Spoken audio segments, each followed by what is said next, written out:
작년 통계를 보니까 100세 이상 노인이 무려 18,000명 정도 된대요.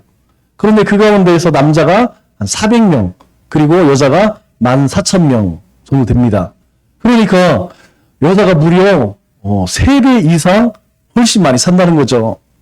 그 가운데에 이 강원도에 사시는 최돈춘 106세 할아버지가 100세를 살아보니 이렇다, 이런 아주 유명한 말을 남기셨어요. 이 말은 2017년도 TV에 나왔던 내용입니다. 그러니까 지금은 112세 정도 되셨겠죠. 제가 이분이 살았는지 돌아가셨는지 인터넷을 다 서치를 해봐도 안 나오고 보니까 살아계신 것 같아요. 이분이 100세를 살아보니까 화소성, 미청, 그리고 조제로 난간이라고 하는 말을 하시더라고요. 이 말의 내용은 뭐 그렇게 어려운 말이 아닙니다. 한자이기 때문에 어렵지, 우리말로 해석을 하면 꽃은 웃지만 소리는 들리지 않고 새는 울지만 눈물은 보기가 어렵다, 이런 말이에요. 그러니까 새가 짹짹짹거리고 웃지만 그 웃음 소리는 들리지 않는다는 것이, 그 소리는 들리지 않는다는 것이죠. 또 새는 눈물을 흘리지만 그 눈물을 보기는 어렵다, 이런 말이에요. 인생의 경륜에서 우러나는 그런 말이죠. 뭐 쉬운 말로 이야기하면 우리 인생에서 일희일비하지 말자. 항상 슬픈 것도 아니고 항상 행복한 것도 아니고 즐거운 날이 있으면 그렇지 않은 날도 있기 때문에 우리가 좋은 날이라고 해서 너무 웃거나 슬픈 날이라고 해서 너무 울 그럴 필요 없다는 것이죠. 여러분, 하나님의 백성은 하나님의 은혜 가운데 사는 사람들입니다. 그렇기 때문에 하나님을 바라보고 또 주신 믿음으로 하나님의 나라를 소망하며 살아가죠. 여러분, 그렇기 때문에 우리는 일희일비할 필요가 없어요. 이 한 주 내가 말씀으로 살지 못했어. 이 한 주 내가 시험에 빠졌어. 내가 이 한 주 유혹에 빠져서 악한 일을 했어. 그것 때문에 너무 자책할 필요 없어요. 하나님은 그런 우리를 아시기 때문에 우리에게 말씀을 주시고 또 하나님의 영을 부어주셔서 그것을 알고 깨닫게 하실 뿐만 아니라 돌이키게 하신다는 것이죠. 결국에는 이 땅에 소망을 두지 않고 하나님을 바라고 그리고 하나님의 나라를 소망하며 살아갈 수 있도록 우리를 인도하신다는 거예요. 사도 바울이 믿음의 아들 디모데에게 편지를 쓰면서 이런 이야기를 합니다. 교회에 가만히 들어온 거짓 선지자들, 그들을 조심해라. 여러분, 거짓 선지자들은 어떤 이야기를 하느냐? 우리는 여기에 잘 귀를 기울여야 돼요. 이 거짓 선지자들, 거짓 선생들은 우리에게 계속해서 네가 잘하고 있어, 이렇게 이야기해요. 하나님의 말씀을 듣고 하나님의 말씀을 쫓아 살아야지, 이런 이야기하지 않습니다. 아니야, 네가 소중해. 여러분, 우리는 내가 소중한 이유는 하나님 안에 있기 때문에 소중한 거예요. 우리가 존귀한 이유는 하나님의 거룩한 백성이기 때문에 존귀한 것이죠. 하나님께서 그렇게 여기셨어요. 그런데 아니라는 거예요. 너는 네 자신이 소중해. 여러분, 우리가 하나님 안에, 주님 안에 살지 않으면 우리 안에서는요, 온갖 역한 냄새밖에 나지 않습니다. 우리 가운데 선한 게 나올 수가 없어요. 여러분, 세상 사람들이 가장 소중히 여기는 게 뭡니까? 물질이죠. 이 거짓 선생들이, 거짓 선지자들이 이야기합니다. 네가 수고하여 버렸으니까 네 마음대로 써. 그렇게 이야기해요. 또 그거로 좀 양심이 없으니까 그래도 11조는 해야겠죠? 하나님께 11조 드리고 그리고 나머지는 네 마음대로 써. 이것보다 좋은 말이 없어요. 그래서 이 교회 안에 들어온 이런 거짓 선생들로 인하여서 교회가 여러 가지 문제들이 발생하게 되죠. 이어서 자연스럽게 사도 바울은 이 디모데에게 물질에 관한 이야기를 합니다. 사도 바울은 교회 안에 세 부류의 사람이 있을 수 있다는 거예요. 그것은 모든 사람들이 돈에 대해서 서로 다른 태도를 가지고 있기 때문이라는 것이죠. 다 하나같이 똑같은 마음으로 물질을 대하느냐? 그게 아니라는 것이죠. 사람마다 다른 모습으로 다른 태도를 가지고 대한다는 것이죠. 그래서 먼저 7절과 8절 말씀을 보니까 첫째로 어떤 사람들을 이야기하냐면 우리에 대해 이야기해요. 이 우리는 누구냐? 우리가 세상에 아무것도 가지고 온 것이 없음에 또한 아무것도 가지고 가지 못하리니 우리가 먹을 것과 입을 것이 있은즉 족한 줄로 알 것이니라. 여러분 우리가 누구죠? 1차적으로는 사도 바울과 디모데를 이야기하지만 2차적으로는 교회 안에 있는 모든 거룩한 성도들을 의미하는 것이죠. 이들은 돈을 쌓아놓고 사는 사람들이 아니라는 것입니다. 그렇다고 해서 날마다 길거리에 나가서 한 푼 줍시오 그렇게 구걸하는 사람도 아니라는 것이죠. 그저 하나님께서 날마다 주시는 그 일용할 양식으로 살아가는 사람들이라는 것입니다. 이들은 광야의 백성들처럼 이스라엘 백성들이 광야 40년 동안 어떻게 살았죠? 저녁에 잠자리에 들면서 내일은 뭘 먹을까? 그렇게 걱정하지 않았다는 것이죠. 왜?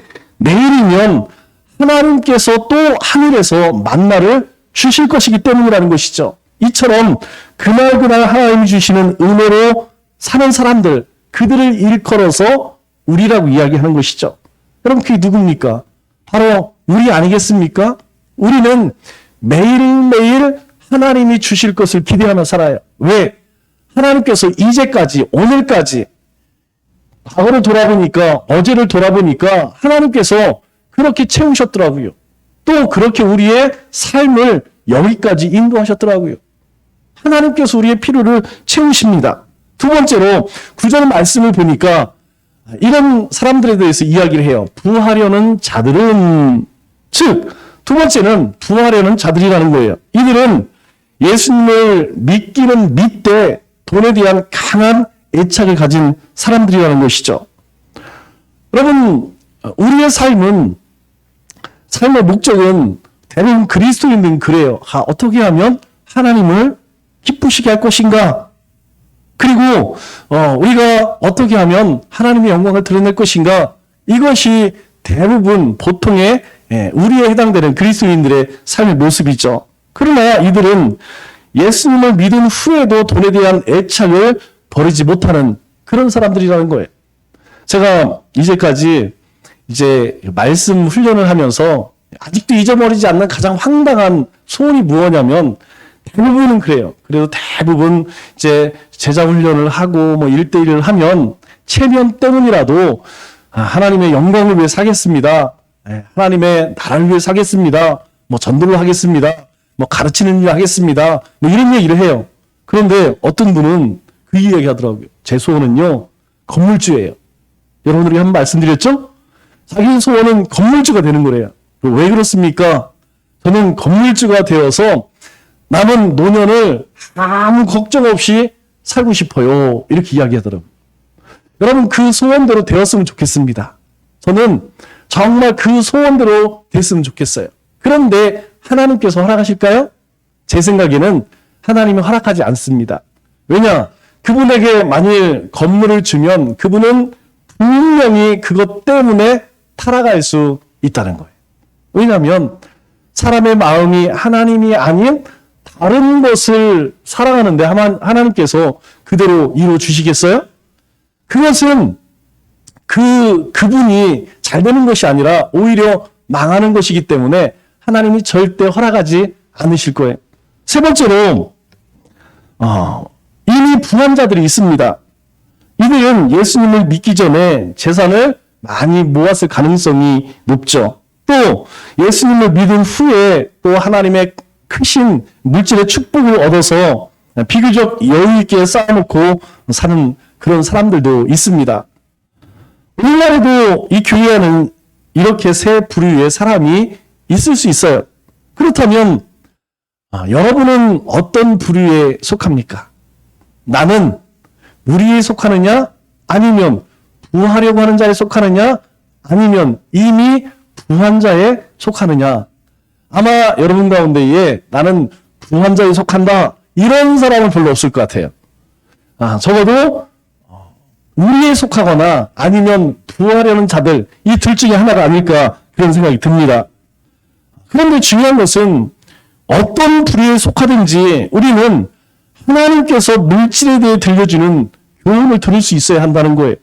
우리가 돈으로 인하여서 저주받지 않기 위해서는 이 말씀을 잘 새겨들을 수 있어야 한다는 것이죠. 먼저 8절에 이렇게 이야기하죠. 우리가 먹을 것과 입을 것이 있은즉 족한 줄로 알 것이니라. 우리에게 주시는 말씀, 즉 하나님의 거룩한 백성들에게 하나님께서 주시는 말씀이 무엇이냐면 족한 줄로 알지니라. 이렇게 말씀하세요. 족한 줄로 알라. 이것은 6절에 이렇게 말씀합니다. 자족하는 마음이 있으면 경건은 큰 이익이 되느니라. 그러니까 자족하는 마음, 즉 지금 있는 것으로 만족할 줄 안다면 그것이 곧 뭘로 이어지느냐? 경건으로 이어진다는 거. 희한하죠? 여러분, 경건은 오세프마이라는 단어를 써요. 이것은 믿음과 어원이 같습니다. 경건과 믿음은 하나예요. 우리가 믿음의 삶을 산다는 것은 곧 우리의 삶에 경건이 드러난다는 것. 그 경건의 삶에는 뭐가 있느냐? 자족하는 마음이 있어야 한다는 것이죠. 그러면 자족이라는 것은 뭐냐? 이 자족이라는 것은 우리가 영적으로 누리는 평강을 말합니다. 재물이 별로 없어도 그것 때문에 마음에 풍랑이 일어나지 않는 상태를 이야기한다는 것이죠. 나는 왜 이렇게 힘들지? 어렵지? 여러분, 그것 때문에 고통스러워하지 않는다는 것이죠. 우리 아기가 엄마 품에서 젖을 먹고 나면 어떻습니까? 애들은요, 젖 먹고 나면 그냥 웃으면서 아주 이쁘게 잠을 자죠. 여러분, 어떤 사람이든지 이 마음이 꼭 약한 사람이라 할지라도 이 잘 먹고 잠자는 아이들의 얼굴을 보면요, 저절로 어떻습니까? 마음에 평안이 찾아와요. 희한합니다. 이 아이들 잠자는 거 보고서 짜증내고 신경 내는 사람 제가 한 명도 못 봤어요. 이 아이들이 잘 먹고 그냥 웃으면서 이렇게 자는 모습을 보면 저절로 우리 마음 가운데 평강이 찾아옵니다. 마찬가지로 하나님께서 우리 영혼에 신령한 은혜를 풍성히 부어주시면 좋은 집에서 화려한 옷을 입고 진수성찬을 먹으면서 살지 못한다 할지라도 여러분, 우리의 삶은 만족할 수 있다는 것이에요. 이것이 자족하는 마음입니다. 이것이 바로 족한 줄로 아는 삶이라는 것이죠. 그러나 이와 같은 만족을 누리기 위해서는 반드시 갖추어야 할 게 있어요. 그것이 무엇이냐면 첫째는 우리 인생을 바라보는 눈이 있어야 됩니다. 안목이 있어야 한다는 것이죠. 이 눈은 성령님께서 말씀을 통해서 열어주는 눈이에요. 그래서 우리가 세상적인 눈으로는 절대 볼 수가 없습니다. 하나님께서 열어주셔야만 보여주시는 거예요. 그 대표적인 것이 무엇이냐면 여러분, 하나님은 끊임없이 우리 삶 가운데 어떤 일을 하시죠. 그 일이 뭐예요? 하나님의 섭리라고 이야기합니다. 우리의 눈이 열려지면 내 인생 가운데서 하나님이 계획하신 일들, 그리고 그 일들이 어떻게 이루어져 가고 있는지, 오늘 우리 기도하시는 장로님이 그런 이야기 하셨죠? 우리가 교회에 이렇게 이전을 하려고 했는데 그게 막혔어요. 여러분, 막혔으면 또 다른 길을 열어주시겠죠. 이것은 오직 믿음의 눈으로만 볼 수 있다는 거예요. 하나님이 열어주신 그 눈으로만 볼 수 있는 세계라는 것이죠. 여러분의 인생도 마찬가지입니다. 우리 인생도 마찬가지예요. 하나님은 그냥 우리를 이 땅 가운데 먹고 살기 위해서 보내셨다는 것이 아니죠. 우리를 통해서 계획하셨다는 거예요. 그래서 우리 가운데 꿈꾸게 하신다는 것이죠. 우리로 하여금 비전을 갖게 하신다는 거예요. 그런데 그것을 보는 사람이 있고 보지 못하는 사람이 있죠. 우리가 왜 큐티합니까? 저는 큐티가 그거예요. 큐티를 통하여서 내 자신을 보게 하고 내 자신을 통하여서 하나님께서 무엇을 오늘 하루 살아가게 하실까? 어떻게 하면 하나님을 영원롭게 하고 하나님의 영광을 드러낼 수 있을까? 그래서 그 보여주신 걸 가지고 오늘 행하는 거 아니겠어요? 그래서 오늘 내가 참는 것이고 오늘 베푸는 것이고 그리고 섬기는 것이에요. 왜? 하나님께서 우리에게 보여주셨기 때문이죠. 그래서 우리는 거룩하고 경건한 눈을 가질 수 있습니다. 이것이 되지 않으면 절대로 이 물질로 세상을 이기기 어렵다는 것이죠. 두 번째로는 하나님께서 날마다 일용할 양식을 공급해 주신다고 하는 믿음입니다. 우리가 물론 열심히 일해야죠. 우리가 흔히 자본주의 사회에서 먹을 것과 입을 것만 가지고 빠듯하게 사는 사람들, 누구라고 하죠? 서민들이라고 합니다. 서민들. 또는 중산층이라고 하기는 좀 그렇고 저소득층 이렇게 부르면서 여러분 어떻습니까? 살짝 무시하는 경향이 있죠? 서민들, 저소득층 이런 이야기를 할 때는 왠지 조금 깔보는 그런 느낌이 있어요. 그러나 하나님 앞에서 바로 이런 사람들이 칭찬을 받고 하나님의 사랑을 독차지한다는 사실을 우리는 기억할 수 있어야 됩니다. 왜냐하면 우리가 성경에 수많은 사람들이 나와요. 굉장히 많은 사람들이 나오는데 그 가운데에서 예수님을 만난 사람들, 하나님을 경험한 사람들, 그 사람들이 굉장히 많을까요? 그렇지 않습니다. 많은 무리들이 항상 예수님을 따랐지만 예수님을 만난 사람은 그 가운데 소수라는 것이죠. 그들 가운데 90%가 소위 우리가 지금 이야기하고 있는 우리에 속하는 사람들, 우리와 같은 사람들, 그냥 세상에서 뭐 그렇게 튀지 않고 보통 서민으로 그냥 그렇게 살아가는 사람들이었다는 것이죠. 그들은 그다지 풍족한 편은 아니었지만 그렇다고 해서 거지처럼 살지도 않았어요. 그래서 한평생 하나님의 은혜로 살았기에 하나님을 더 많이 사랑할 수 있었다는 것입니다. 여러분, 만일 우리가 삭개오와 같이 부족함이 없는 인생을 살아보세요. 지금처럼 간절할까요? 지금처럼 이렇게 주님의 날, 주님의 전에 나와서 이렇게 예배드릴 수 있을까요? 여러분, 지금 마음으로는 할 수 있어 라고 이야기하지만 여러분, 실제로 그렇지 않습니다. 실제로 우리가 부족함이 없이 우리가 감당할 수 없을 만큼 우리 믿음으로 품지 못할 만큼의 부유함을 누리면요, 하나님보다 더 즐거운 것들을 쫓아다녀요. 우리가 그렇지 못하기 때문에 하나님께서 우리로 하여금 하나님만 사랑할 수 있게 하기 위해서 우리에게 하나님께서는 그만큼의 필요를 채우신다는 것이죠. 우리 기독교 역사를 보아도 여러분, 이것은 마찬가지입니다. 격렬하게 살면서 하나님의 나라를 위해서 큰 일을 감당했던 사람들 중에 대부분은 여러분, 우리에 속하는 사람들, 그냥 평범하게 주님의 날이면 주님의 날, 또 주님께 주신 사명, 그리고 매일매일 하나님께 기도하고 말씀 붙들고 살아가는 그런 사람을 통하여서 하나님은 하나님의 역사를 만들어 가셨다는 것이죠. 두 번째로 하나님께서 부하려는 자들에게 주시는 말씀 무엇입니까? 9절에 이렇게 말씀하시죠. 부하려는 자들은, 나머지 말씀을 여러분 잘 기억해야 돼요. 시험과 올무와 여러 가지 어리석고 해로운 욕심에 떨어지나니 곧 사람으로 파멸과 멸망에 빠지게 하는 것이라, 이렇게 이야기해요. 여러분, 이들은 마음의 재물에 대한 강한 애착과 욕망을 가진 사람들이라는 거예요. 그렇다면 우리가 열심히 일해서 잘 살아보겠다고 하는 사람 모두를 말하는 것일까요? 아닙니다. 그들을 이야기하는 것이 아니라는 것이죠. 우리가 이 땅에 살아가는 동안 열심히 일해야 하는 것은 두말할 필요가 없어요. 오히려 하나님 모르는 사람들보다 우리는 더 열심히 일해야 합니다. 더 잘해야 한다는 것이죠. 그러면 어떤 사람이 이야기하는 것일까요? 그것은 바로 물질에 대해서, 돈에 대해서 병적인 애착을 가진 사람들. 여러분, 그런 사람들이 있어요. 우리 10절에 뭐라고 이야기합니까? 돈을 사랑함이 일만하게 뿌리가 되나니 이것을 탐하는 자들은 미혹을 받아서 믿음에서 떠나 많은 근심으로써 자기를 찔렀도다. 여러분, 이 말씀은 그럴 것이다 미래형으로 이야기하지 않습니다. 과거형으로 이야기해요. 과거형입니다. 왜? 이미 그런 사람들이 우리 주변에, 우리 가운데에도 굉장히 많다는 것이죠. 그 사람들은 이 돈을 사랑하고 또 사모하는 사람들, 너무너무 사랑하고 날마다 하나님 사모하듯이 그렇게 물질을 사모한다는 것이죠. 당시 이 에베소 교회 안에는 분명히 이렇게 부하려는 자들이 있었다는 것이죠. 사실 초대 교회만 그럴까요? 아닙니다.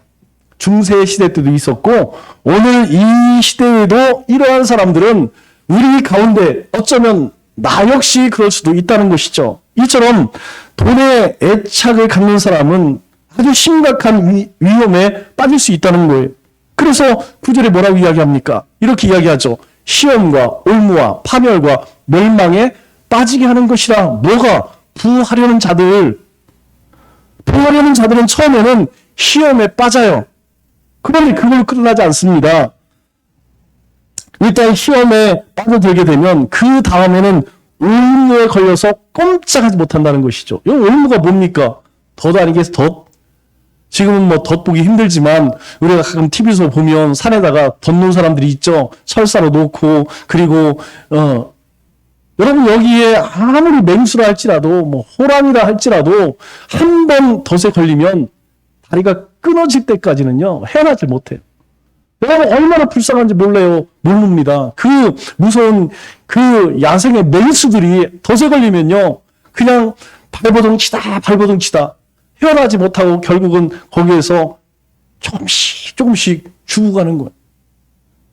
여러분 급기야 어떻게 됩니까? 올무에 딱 걸리게 되면 꼼짝을 못하는 것이죠. 결국 목에 오랏줄이 감기게 된다는 것입니다. 그러는 동안 여러분 사탄은 어떻게 하죠?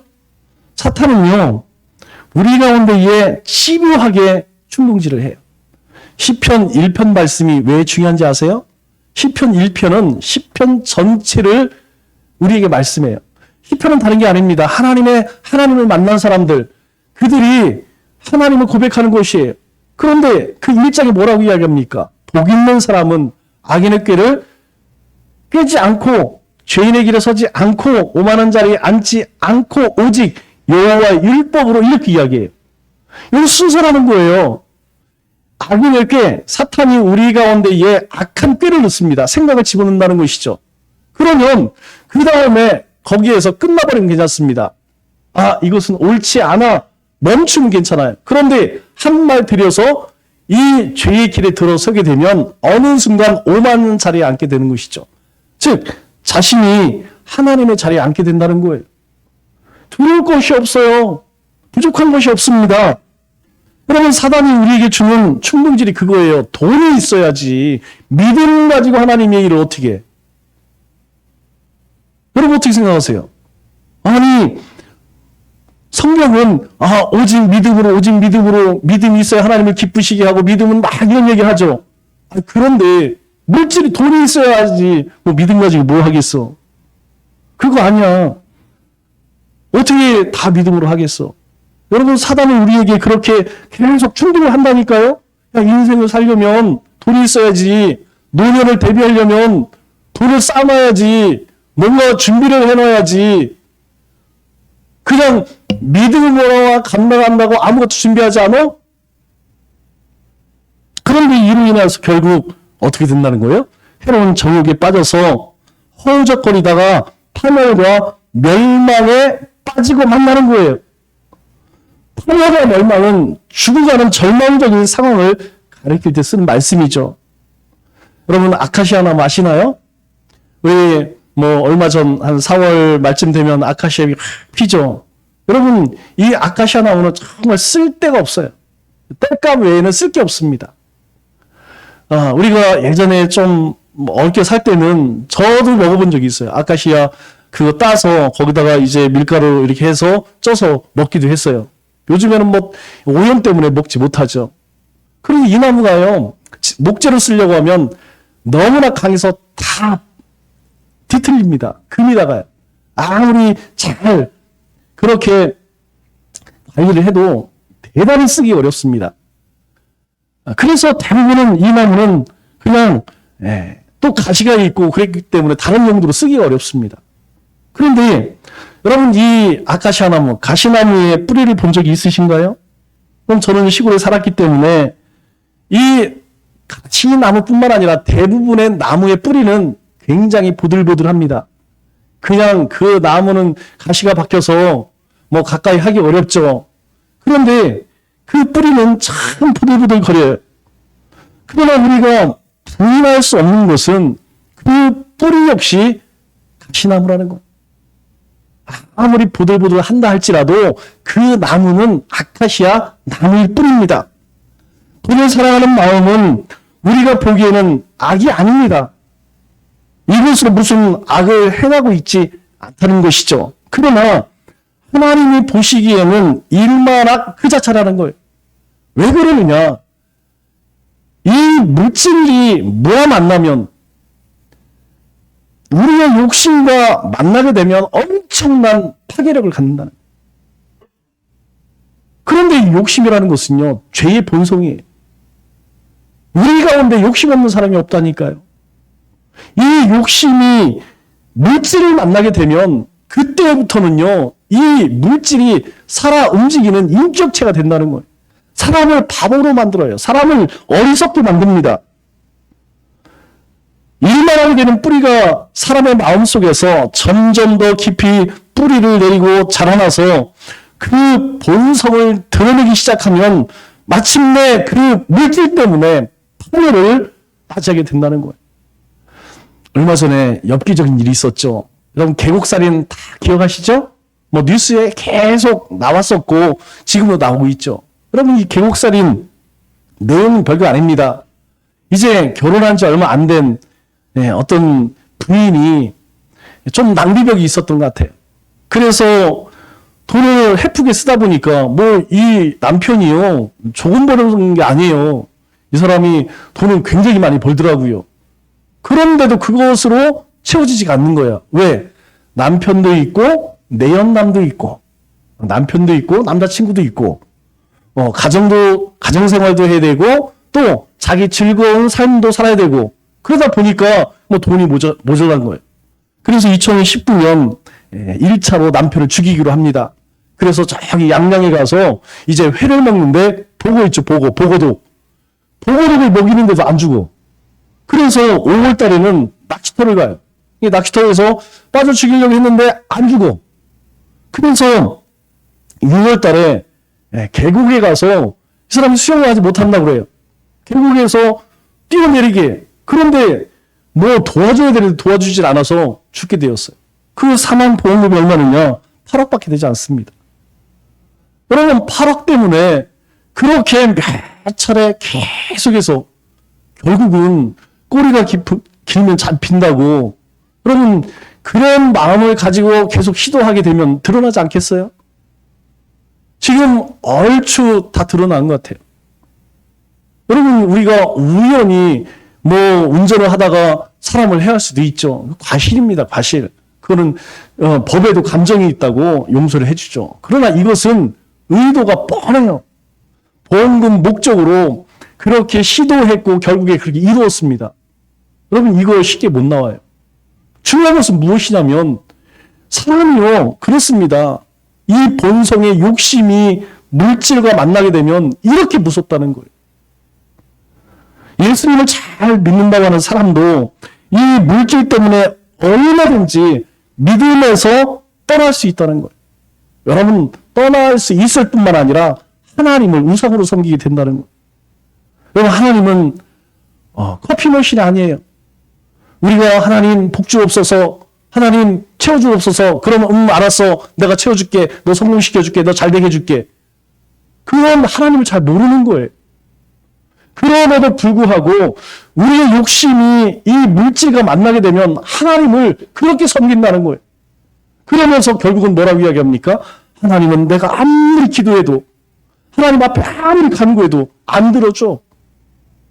여러분 그건 안 들어주는 게 축복이에요. 그것이 만일 응답되어져서 벼락부자가 되었다든가 로또가 맞았다. 여러분 그 순간부터 내 인생은요 파멸로 가는 것이라는 거예요. 혹시 여러분 중에 하나님보다 이 돈을 더 사랑하는 부신이 계시다면 꼭 기억하세요. 아직도 늦지 않았습니다. 오늘 이 시간 당장에 물질관을 바꿔야 된다는 거죠. 어떻게 해요? 하나님께서 주신 것은 하나님께 돌려드린다고 생각하면 돼요. 하나님을 위해 쓰면 된다는 것이죠. 그것이 하나님을 사랑하는 사람으로 바뀌어지는 거예요. 마지막으로 부한 자들에 대해서 주시는 말씀은 어떤 말씀일까요? 하나님은 이 시대에 부한 자들에게 이렇게 말씀합니다. 17절 보니까 내가 이 세대에서 부한 자들을 명하여 마음을 높이지 말고 정엄이 없는 재물에 소망을 두지 말고 오직 우리에게 모든 것을 후히 주사 누리게 하시는 하나님을 하나님께 두며 이렇게 이야기해요. 먼저는 마음을 높이지 말라 이렇게 이야기합니다. 다시 말해서 조금 있다고 해서, 조금 살만하다고 해서 교만하지 말라는 거예요. 하나님 앞에서 이 교만만큼 무서운 죄가 있습니까? 여러분, 성경은 이야기하잖아요. 교만은 패망의 뭐예요? 앞잡이. 자기 스스로가 하나님이 된다는 것이죠. 이게 얼마나 무서우냐면 우리 에스더 말씀 묵상하는데 에스더 남편이 누구예요? 아수에로 왕이죠. 여러분 이 아수에로 왕은 헬라어로 크세르크세스, 여러분 영화에서 보았던 300용사에 나왔던 그 사람이에요. 나는 자비한 뭐 이런 사람 있잖아요. 여러분 아주 흉폭한 정말 무서운 그런 왕입니다. 이 사람은요, 성경 이야기예요. 인도에서부터 저기 아프리카 대륙까지 큰 나라를 정복했다. 그것도 만족 못해서 저 유럽까지 쳐들어갔던 그런 왕입니다. 여러분, 그가 뭐 하죠? 이 에스더 시장을 보니까 잔치를 엽니다. 전국에 있는 모든 관리들, 귀족들 다 불러 모으고 며칠 동안 잔치를 벌여요? 무려 180일 동안, 6개월 동안 잔치를 열어요. 여러분 한번 생각을 해보세요. 6개월 동안 매일매일 뭐 먹고 마시고 노는 거예요. 왜? 내가 이런 왕이라는 거죠. 내가 이런 왕이다. 내가 이렇게 위대한 제국을 만들었다. 그냥 나머지는요, 보지 않아도 그의 인생은요, 어떻게 끝날 것인지 알게 됩니다. 여러분, 에스더 1장 1절에서 10절까지만 읽으면 이 아수르의 왕이 크세르크세스가 어떤 죽임을 당했구나, 어떤 인생의 말로를 맞이하게 됐구나, 그냥 알 수 있어요. 여러분, 이게 교만이에요, 교만. 결국 어떻습니까? 우리가 300용사에서 본 것처럼 쳐들어가서 처음에는 이 스파르타 도시국가를 이기죠. 그래서 정복을 합니다. 그런데 그 악한 왕이 뭘 요구하겠어요? 과도한 조국을 요구해요. 결국에 얼마 지나지 않아서 반란을 일으키죠. 2차로 정복하러 가서 실패합니다. 이 아하스로 왕이 2차 정복전쟁에서 실패하고 돌아와서 암살당해, 암살.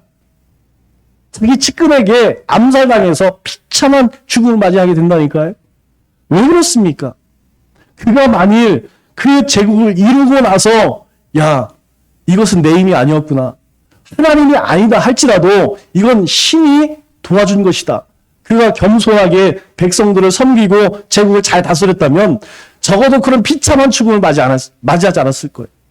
여러분, 또 한 사람이 있죠. 그 전에 바벨론 왕 가운데 벨사살이라는 왕이 있어요.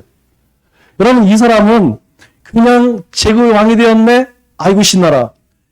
저 이스라엘에서 뺏어온 그 성전의 기물들 다 꺼내. 여러분, 성전 기물은 다 뭘로 되어 있어요? 금으로 되어 있습니다. 순금이에요. 그것 끊어놓고서 그 우상의 신전 앞에서 먹고 마셔라. 그날 저녁에 하나님의 손가락이 내가 너를 재봤더니 함량비다. 여러분, 그날 죽임당합니다. 여러분, 이게 교만이라는 거예요.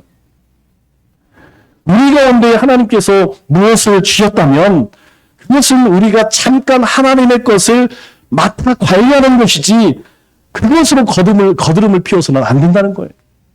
그래서 그걸 뭐라고 이야기합니까? 청지기 삶. 하나님께 우리가 받아서 관리하는 자들이다, 그렇게 이야기하잖아요. 우리 가운데 이 청지기 사명이 없으면 여러분, 우리 자신이 하나님이 되어서 교만해질 수 있다는 것이에요. 그래서 안 믿는 사람은 몰라도 하나님을 아는 사람은 절대로 교만해서는 안 된다는 것이죠. 두 번째 교훈은 뭐라고 이야기합니까? 정함이 없는 재물에 소망을 두지 말고, 이렇게 이야기해요. 재물이나 돈을 의지하지 말라는 말이죠. 돈으로 구원받을 사람이 있나요? 없습니다. 여러분, 구원으로 의롭게 될 수 있나요? 없습니다. 구원으로 하나님의 나라 천국 갈 수 있나요? 없습니다. 없어요. 절대 물질로는 우리가 의롭게 되거나 구원을 얻거나 하나님의 나라에 들어갈 수 없습니다. 그렇기 때문에 우리는 모든 것을 후히 주사 누리게 하시는 누구에게 소망을 두라는 얘기예요? 하나님께 소망을 두라. 하나님이 우리에게 베푸신 은혜와 사랑, 그 안에 살고 그 나라를 소망하며 살아라. 우리에게 그렇게 말씀하죠. 세 번째 교훈이 무엇이냐면 18절 말씀을 보니까 이렇게 이야기합니다. 선을 행하고 선한 사업을 많이 하고 나누어 주기를 좋아하며 너그러운 자가 되게 하라. 열심히 물질을 벌고 계시죠? 열심히 돈 벌고 계시잖아요. 그렇다면 선한 일을 하십시오. 여러분, 선한 일이 뭡니까? 선한 일은 하나님이 기뻐하는 일이에요. 원어대로 이야기하면 하나님이 원하시는 대로 쓰는 것, 하나님의 뜻대로 쓰는 것, 하나님의 나라를 위해서, 하나님의 영광을 위해 쓰라는 이야기죠. 세상의 가난한 자들을 위해서 베풀고 나누는 삶을 살아가는 것이에요. 여러분, 특별히 우리 선교지를 위해서 여러분 많이 베푸십시오. 제가 우리 권사님에게 이야기했나요? 여러분들에게 이야기하지 않았지만 최근에 SNS를 보니까 우리 선교 빛과 소금교회가요, 지금 이 선교지가 보통 어려움을 당하고 있는 게 아니에요. 웬만하면 여러분 아시죠? 이성원 목사님이 그런 어렵다, 힘들다 이런 얘기 안 합니다. 그런데요, 이 선교지의 교회들은 주민들을 섬겨요. 뭐 나중에 여러분 가시면 알겠지만 정말 빈민가들. 여러분, 이 빈민이라고 이게 상상이 안 가요. 우리가 보지 않고는 야, 어떻게 저렇게 살 수 있을까? 우리 50년, 60년대보다도 형편이 없다니까요. 여러분, 교회가 선교지에 있는 교회가 할 일이 뭡니까? 여러분, 그들에게 가서 뭐 헌금을 하라고 그러겠어요? 아니, 뭘 하라고 그러겠어요? 여러분, 쌀 한 봉지 사다 주면 그거 가지고 식구가 막 10명씩 됩니다. 아이들이 막 바글바글해요. 밥하고요, 그냥 소금물 같은, 젓갈 같은, 거기에 그냥 이렇게 비벼서 반찬 없습니다. 여러분, 그거 하루 세 끼만 먹어도 행복한 거예요. 그거 보고 나면요, 돌아와서 한동안 밥 먹는 게 고마워요. 한국에 산다는 것 자체가 막 너무너무 기뻐요. 그런데 그것조차도 지금 어렵기 때문에 왜 그럴까요? 한국 교회도 어려워지니까 가장 먼저 끊는 게 뭐냐면 선교비부터 줄이는 거예요. 선교지는요, 뭐 할 수 있습니까? 후원하는 것으로 그걸 가지고 사역하는데 안 되니까 여러분도 마음 가운데 혹시 기도하시며 감동되시면 조금 여유가 되시면 하셔요.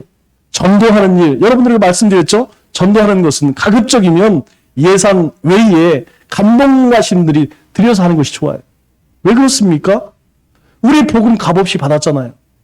그래서 내가 하나님 백성 되고 뭔가 조금 내가 소유했다면 그 일을 위해서 여러분 많이 하라는 거 아닙니다. 여러분에게 여유가 있으면 그렇게 전도하고 선교하는 일에 베풀라는 것이죠. 그럴 때 이게 하나님 약속하신 것이 뭐예요? 19절 말씀을 보니까 이렇게 이야기합니다. 이것이 장래의 자기를 위하여 좋은 터를 쌓아 참된 생명을 취하는 것이라.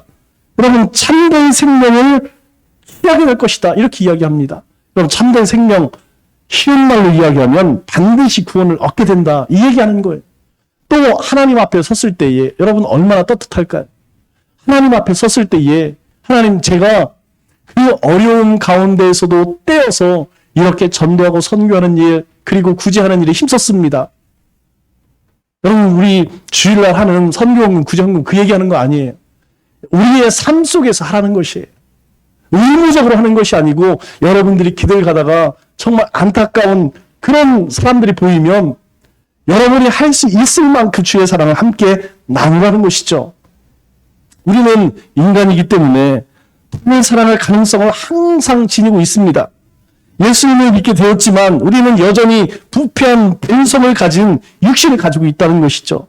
그렇기 때문에 아무도 상담하거나 큰 소리 칠 수 없어요.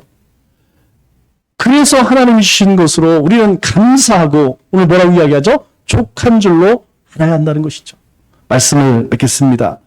하나님은 살아가는 우리를 향해서 돈을 바로 다루라 이렇게 말씀하십니다. 그뿐만 아니라 돈을 바로 다루기 위해서 먼저 너의 마음을 고쳐야 한다 이렇게 말씀해요. 언제나 주님이 베풀어 주신 것으로 자족하여 감사하시기 바랍니다. 그리고 주님의 영광을 위해서 우리의 수고로 얻은 귀한 물질을 아름답게 사용하시기 바랍니다. 이 한 주도 언제나 우리를 부유케 하시는 하나님의 은혜를 기억하여 주의 영광을 위해 베풀고 나누고 섬기는 우리 믿음의 권속들 다 되시기를 주님의 이름으로 축원합니다.